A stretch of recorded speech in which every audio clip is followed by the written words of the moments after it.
Greetings, everyone. This is the Gardening Snail of Livingston, California, just trying to keep the community informed and local government as honest as possible.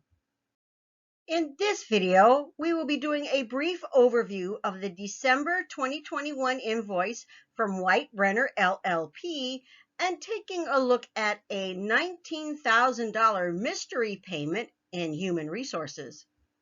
We'll be taking a look at the breakdown of what was billed for General Municipal, Human Resources, Public Records Act, General Plan Update, 2021 Recall, Community Development, and Police. We'll start with General Legal and $400 that went towards agendas, $2,100 for attending City Council meetings, and $140 towards emails about the city clerk and city treasurer. Before we go any further, we're going to pause here for a few moments and talk about that 7.9 hours worth of attending a city council meeting on December 21st, 2021. There were two meetings that evening, a special meeting which started at 6 p.m. and a regular meeting that started at 7. Due to technical difficulties, the video of the regular meeting was lost to eternity. However, a few days later, an audio version was eventually uploaded to the city's YouTube channel. According to the highlighted timestamp, the meeting ended at 11:55. I checked the transcript and I didn't see anything about adjourning into a closed session afterwards. So if we start at 6 p.m. and hop on over to when the meeting adjourned at 11:55, that made the meeting 5.9 hours long, not 7.9 hours long, unless they hung out for 2 hours afterward to talk about stuff. Now let's move on a little bit with $160 for closed session items, $700 for a draft template construction services agreement, and $40 about the fire code. $20 on a general email regarding a city council meeting, $1,200 for attending office hours at City Hall, and $100 to register the city to receive opioid settlement documents.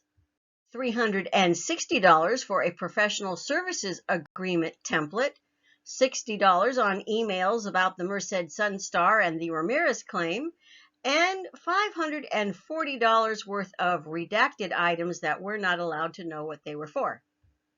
You can see here that the majority of the hours billed were by Tom Hallinan.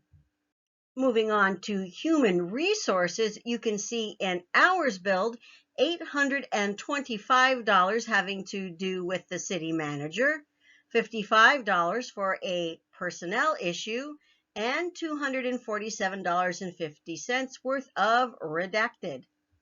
You can see here that the majority of the hours belong to Tom Hallinan, but that the disbursement and the amount of the disbursement and the dates of the disbursements are redacted. However, by looking at a different page, we find the total amount of the disbursements comes to $19,215.75. Since this is a disbursement, I think we can be safe in assuming this was work done not by anyone at Brenner, but from an outside firm or agency. In addition to that, Brenner wants to make damn sure we don't even know the name of the person or persons who did the work. Because if we did know the name of the person or firm that did the work, we could make a reasonable inference about what kind of work was done and on whose behalf it was done, be it a private investigation firm or a law firm that specializes in internal investigations of one sort or the other. In Billing for Public Records Act, we find $40 about building permits, $40 about the Ramirez tort claim, and $140 having to do with creating an invoice. And here's the person that did the work. Under General Plan Update, it looks like about $715 were spent just trying to figure out where we are on the General Plan Update. and the person who did the work at $275 an hour. Moving on to the 2021 recall, it took about 6 hours of work and $1,650 to get the petitions inspected, and there is an additional $55 having to do with correspondence and the petition certification.